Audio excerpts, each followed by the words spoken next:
Hi everyone, talking a little bit more on osteoarthritis and other inflammatory arthritis, but we're going to have a focus on tarsometatarsal joint osteoarthritis, which is something I see a real lot of in my clinic that gets really good results with combination therapy, including laser therapy. We're going to talk a lot more about sort of our patient positioning and the different protocols that I use, so that when you put this into practice, you're going to be, understanding a lot more about how we undertake and how we go about treating with PBMT, for our arthritis type conditions.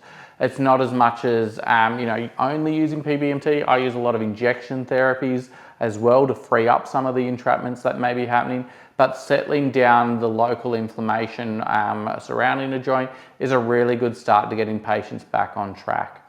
Now, of course, making sure that the patient's in a comfortable position, and for me, this is typically seated back, maybe tilted back a little bit, but the table nice and high so that you're in a good ergonomic position depending on where that concern is.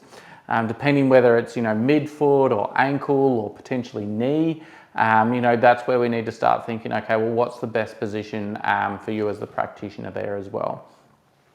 When we look at the MLS-M8, over that broad area of pain, I'm really wanting to, make sure there's something anti-edema, and for us, we've got a fantastic joint condition setting that really makes a difference in healing patients quickly. When we put these two straight into that area that is causing pain and is radiologically identified to be arthritic, we find that we get really great outcomes.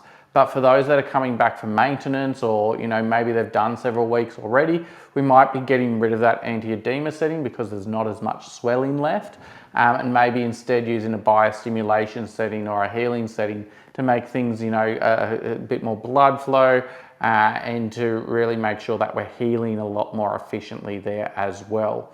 Now consider different muscle tightness and whether there's any actual nerve entrapments as well, and so releasing any tight muscle bellies that are potentially interacting, and I'm thinking of my extensors in this case. I'm going to be making sure that any trigger points are deactivated, and then just broadly the whole muscle's not overcompensating and causing more activation of their tendons, which are going to be rubbing and causing concerns around those nerves as well.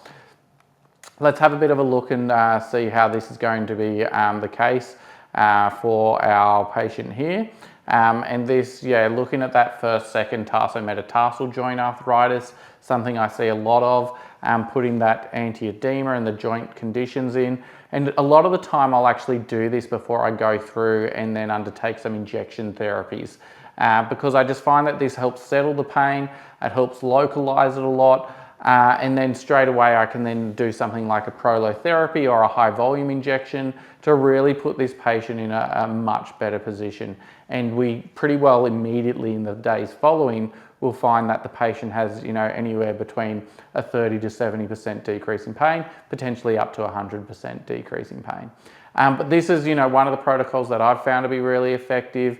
And it's in conjunction with other things, like I've said, the injection therapy for this type of patient that's got tarsometatarsal joint arthritis. Then I'd also be looking at a really high arched orthotic to open that dorsal joint up as well.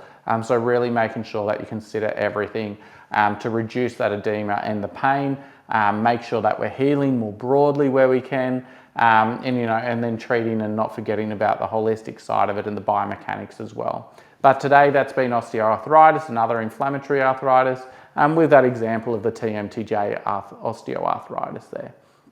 We'll see you at the next session. Cheers.